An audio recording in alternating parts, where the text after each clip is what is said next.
Hai semua, Assalamualaikum. Afiq Aiman di sini. Hari ini aku nak membincangkan mengenai transmission CVT Proton, iaitu yang dikeluarkan oleh Punch Powertrain. Enjoy!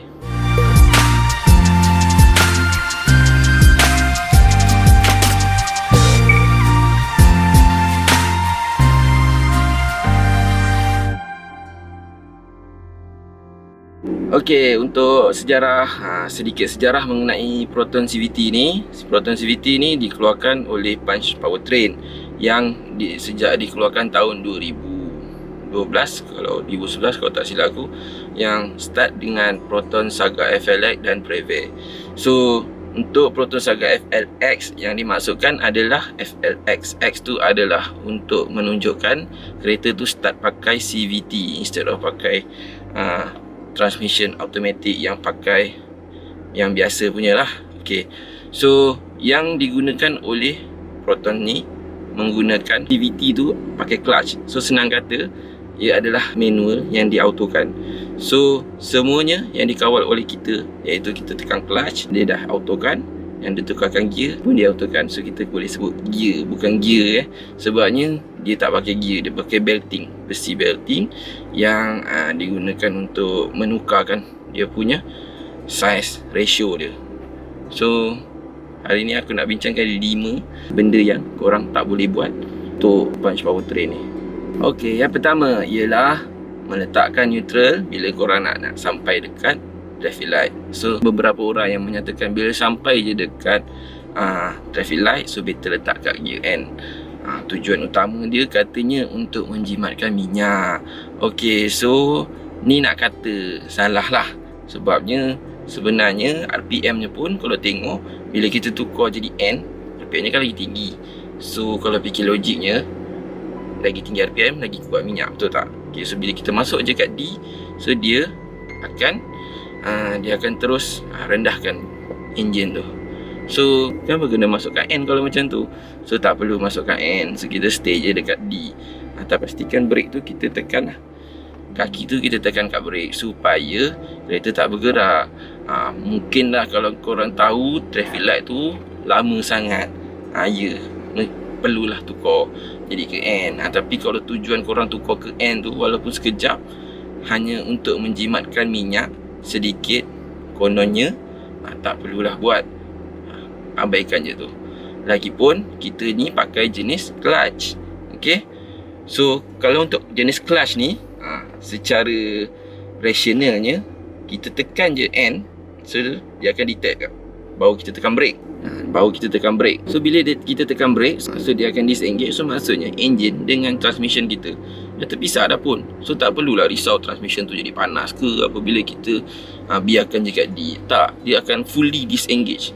So bila kita lepas je brake, so kalau korang perasan, masa tu baru kereta akan bergerak sedikit.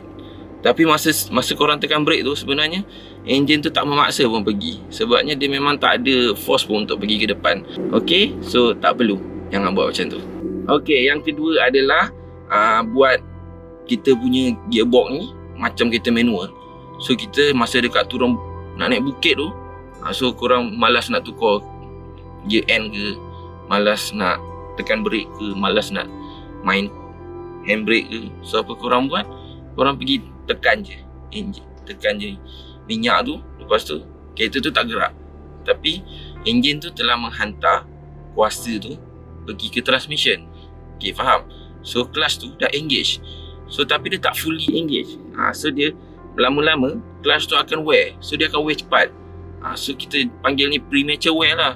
So jangan buat macam tu. Bahaya untuk kita punya gearbox ni, punya clutch. So clutch tu pun mahal juga. Bukan sebab clutch tu mahal, tapi dia sebabkan kita nak turunkan gearbox, nak tukar clutch tu. Sepatutnya gearbox tu mungkin boleh tahan, clutch tu boleh tahan sampai 250,000. Tapi kalau kita selalu buat macam tu, dah tinggal 20,000, 50,000 je. So jaga clutch korang, jangan tahan kereta daripada bergerak apabila dekat bukit menggunakan throttle. Tekan brake, tarik handbrake bila berhenti. Jangan main minyak, bahaya untuk clutch korang. Okey, untuk yang ketiga adalah korang pergi tukar N apabila turun bukit. Sebabnya dah jimat minyak. tolong jangan buat macam tu. Apabila korang tu pergi ke end, di effect ke tempat lain pula. So instead of engine tu brake kan sedikit untuk kita dan kita hanya tambah brake menggunakan brake yang kita pakai 4 tayar ni, sepenuhnya sekarang ni enjin korang tu dah kosong, tak membantu brake, dan korang terpaksa menggunakan sepenuhnya brake kat kaki tu. So kalau buat macam tu, lama-lama brake kita premature wear lah, sama macam clutch tadi.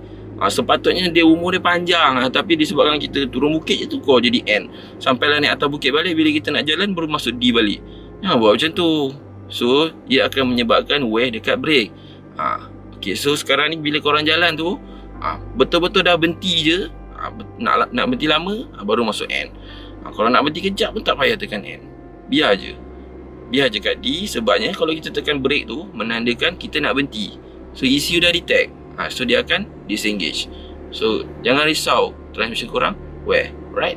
Okay, yang ni nombor 4. Yang ni konon-konon orang yang pandai kereta pergi buat benda ni sebab nak launch system.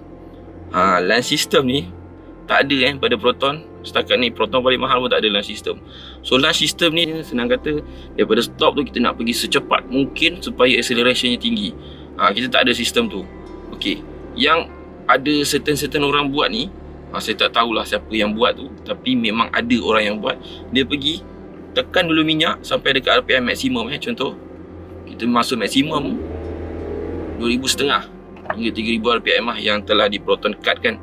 Proton telah cut untuk semua engine speed RPM tu sampai ke RPM 2,500 hingga 3,000 RPM tu, supaya dia nak jaga powertrain. Okay, so sekarang ni dia pergi tekan 2,500. Daripada N tu dia terus pergi kat D masa RPM tu tengah tinggi. Lepas tu apa kereta tu buat? So bayangkan clutch kita tu engage dengan secepat mungkin. Ni laju ni, engine laju, powertrain ni kosong, CVT kita tu kosong. Daripada kosong, so clutch tu terus engage. Bayangkan ni laju, apa berlaku kat clutch tu?